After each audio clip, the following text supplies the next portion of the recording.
Olá pessoal, no vídeo de hoje nós vamos resolver uma questão aplicando a primeira lei da termodinâmica. Eu me chamo Lara Alves e vou estar aqui com meu amigo Leonardo Murati. Nós vamos fazer a apresentação do vídeo para vocês.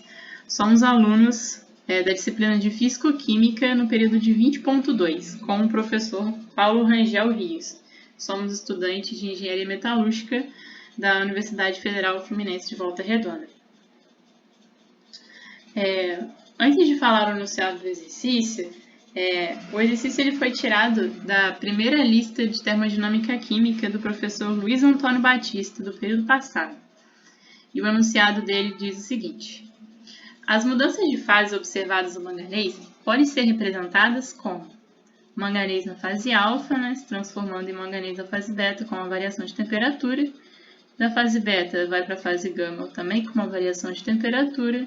E da fase gama tem uma variação de temperatura que logo em seguida se transforma na fase delta da substância. O enunciado pede para a gente, então, calcular o calor da reação quando o manganês na fase delta é oxidado com oxigênio puro, a óxido de manganês, a 1200 graus Celsius. O exercício ele fornece para a gente algumas informações muito importantes, as entalpias de formação para cada parte da reação e também a capacidade calorífica para cada fase. Nós vamos usar esses dados mais adiante. Bom, antes de explicar como resolvemos o exercício, nós precisamos voltar um pouco naquele conceito da primeira lei da termodinâmica. Como sabemos, a primeira lei da termodinâmica é uma aplicação do princípio de conservação de energia para sistemas termodinâmicos. De acordo com essa lei, nós temos que a variação da energia interna de um sistema termodinâmico equivale à diferença entre a quantidade de calor absorvido pelo sistema e o trabalho realizado. Aqui nós temos também a nossa fórmula diferencial para essa equação. Para podermos entender qual a relação essa equação tem com o nosso exercício, nós vamos precisar fazer uma pequena manipulação de fórmula. Então, acompanha com a gente aqui. Sabemos que a variação da energia interna é igual a calor menos o trabalho.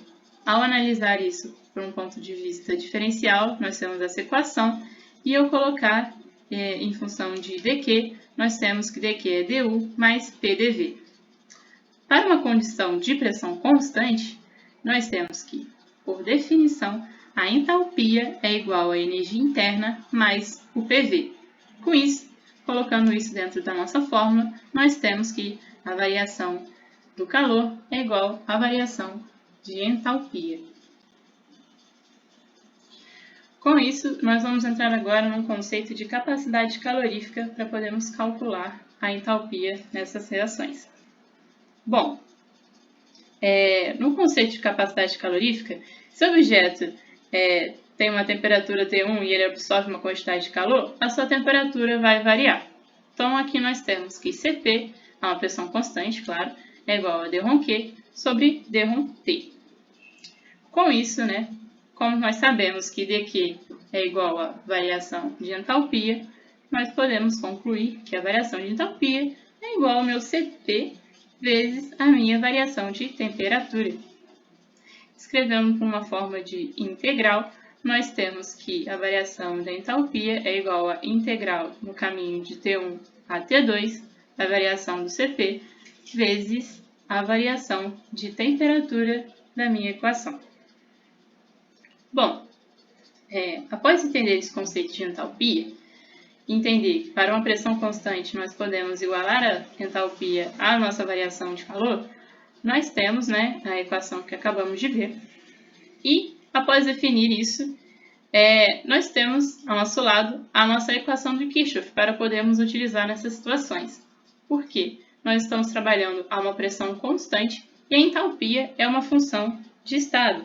Portanto, podemos usar uma parte da entalpia que nós temos padrão, tabelada, para calcularmos uma outra parte dentro do ciclo. Ou seja, para esse tipo de equação, essa equação de Kirchhoff é muito bem apresentada para a gente. Então, agora eu vou passar a palavra para o Leonardo. Ele vai dar continuidade e explicar como nós podemos aplicar o conceito de entalpia para podermos calcular nosso calor da nossa reação. Bom, meu nome é Leonardo, como foi dito anteriormente, e para resolver esse exercício, como a gente tem algumas mudanças de fase durante o processo, a gente precisa chegar a uma temperatura de 1.200 graus Celsius, o equivalente a 1.473 graus, a 1.473 Kelvin. A gente tem umas transformações da fase alfa para beta, para gama e para delta. E aí a gente vai estar usando a fórmula que foi dada anteriormente, só que para isso a gente precisa calcular esse ΔCP para essa equação do manganês alfa mais meio O2, dando o óxido de manganês. A única coisa que a gente tem que tomar cuidado durante esse processo é que tudo que está dentro do reagente, ele entra com um CP negativo. E pela maneira com a qual os reagentes são tabelados. E outra coisa é que, como a gente está usando meio O2 só, a gente tem que multiplicar o CP que foi dado do O2 por 0,5 ou por meio para estar calculando essa variação. E aí, depois que a gente pegar essa variação, a gente vai fazer uma substituição na fórmula anterior. Quando a gente fizer essa substituição, a gente já tem o ΔH A298, que foi dado no exercício, que é de menos 384,928 joules por mol. E a gente vai estar fazendo a integral da variação daquele ΔCP de 298 Kelvin a 993. Depois de resolvido essa integral, é só fazer o somatório, né? 2.445,646, que foi o resultado da equação, menos 384,928, que dá um total de 2.060,718 joules por mol. Nesse ponto, a gente tem uma nova mudança de fase, de alfa para beta. Quando a gente tem uma mudança de fase, não ocorre mudança de temperatura, mas a entalpia da mudança de fase é tabelada e é dada também no exercício. Do alfa para o beta é de 2.000 joules por mol, então basta somar no valor anterior e a gente tem um total da variação de entalpia do manganês beta a 993 Kelvin de 4.060,718 joules por mol. Aí a gente vai tornar a repetir os passos anteriores. Por quê? Como agora a gente está trabalhando com manganês beta, a gente não pode utilizar do CP calculado anteriormente, porque o CP calculado anteriormente foi em cima do manganês alfa. Então a gente vai tornar a fazer o cálculo do delta CP, só que dessa vez usando o CP dado para o manganês beta. Tomando os mesmos cuidados do reagente e não se esquecendo de multiplicar por meio o O2, a gente vai encontrar um novo ΔCP e a gente vai tornar a jogar na equação anterior. Só que dessa vez, a gente vai usar, para encontrar o ΔH a 1.373 Kelvin, a gente já calculou o ΔH a 993 e a gente vai fazer a integral daquele valor calculado de 993 a 1.373. Com isso, a gente vai encontrar o valor de 207,377 joules por mol. Fazendo o somatório, a gente vai encontrar 4.268,095 joules por mol. E aí a gente tem uma nova mudança de fase, do beta para o gama dessa vez. E também a gente vai ter uma entalpia dessa mudança de fase, que é tabelada de 2.300 joules por mol, ou quilojoule. É importante, porque o exercício ele dá essa diferença de unidade aí, a gente precisa fazer a conversão, é outro ponto que não se deve esquecer para não errar o cálculo.